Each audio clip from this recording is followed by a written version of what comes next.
Hello guys, आज हम करेंगे 10th क्लास का एक्सरसाइज 1.1 का क्वेश्चन नंबर 2, जिसका क्वेश्चन सेकंड यहाँ पर है कि पूर्णांक के निम्नलिखित युग्मों के एचसीएफ और एलसीएम ज्ञात करें तथा इसकी जांच कीजिए कि दो संख्याओं का गुणनफल एचसीएफ तथा एलसीएम है। तो इसका फर्स्ट क्वेश्चन में नंबर्स हमें दे रखे हैं 26 और 91। तो सबसे पहले हम 26 और 91 को इधर लिखेंगे। उसके बाद हम इधर अगर 26 को मैं 2 से लगाती हूँ तो 13 आएगा और फिर अगेन ये 13 से जाएगा, 13 1 जा 13। 91 को पहले मैं 7 से लगाऊंगी तो 31 आएगा, फिर मैं 13 से लगाऊंगी तो 1 आएगा। तो 26 के नंबर्स हमारे पास 2 और 13 आए हैं इधर, और 91 के जो नंबर्स हैं वो हमारे पास आए हैं 7 और 13। तो एचसीएफ निकालने के लिए दोनों में सेम नंबर्स क्या है, 13 है, तो इसलिए मैंने 13 इधर लिख दिया, ये इसका एचसीएफ हो गया। और एलसीएम के लिए इधर एक बार जो एचसीएफ है उसको लिखेंगे, बाकी जो नंबर्स बच गए हैं 7 और 2 उनको यहाँ पर लिखेंगे। जब इन नंबर्स को मल्टीप्लाई मैंने किया तो इधर 182 आया।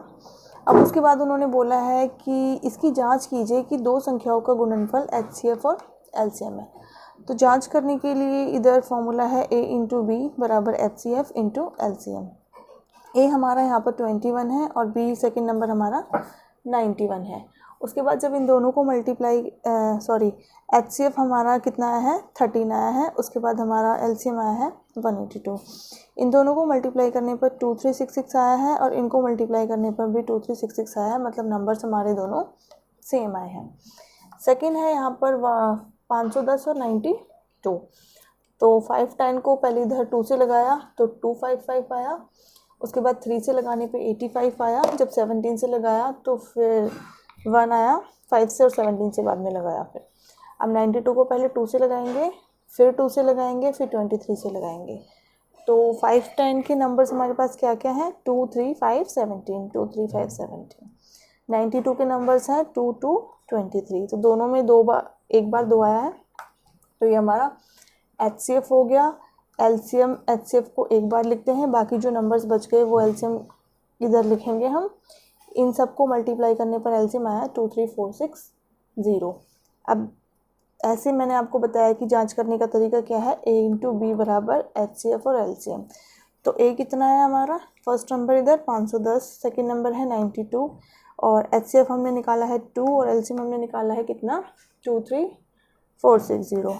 अब इन दोनों को मल्टीप्लाई करने पर 46920 और इन दोनों को मल्टीप्लाई करने पर भी 46920 आया है। ये था हमारा सेकंड पार्ट। बिल्कुल ऐसे ही थर्ड पार्ट भी करेंगे। थर्ड पार्ट के लिए इधर नंबर्स हैं हमारे पास 336 और 54। तो 336 को पहले मैंने 2 से लगाया, 168 आया, फिर 2 से लगाया 84 आया, फिर 2 से लगाने पर 42 आया और फिर से 2 से लगाने पर 21, 3 से लगाने पर 7 और 7 से लगाने पर 1।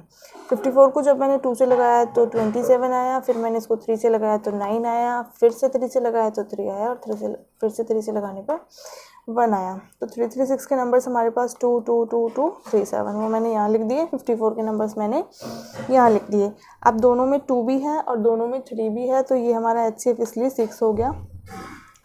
और उसके बाद एलसीएम में एक बार तो ये नंबर्स लिखेंगे दोनों, उसके बाद जो बच गए सबको एक बार लिखेंगे।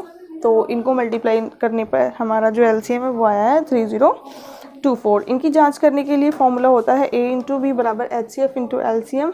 तो a हमारा 336 और b नंबर हमारा क्या है 54 और एचसीएफ हमारा इधर 6 आया है, एलसीएम 3024 आया है। इन दोनों को मल्टीप्लाई करने पर 18144 और इन दोनों को मल्टीप्लाई करने पर भी 1844 आया है। Thank you.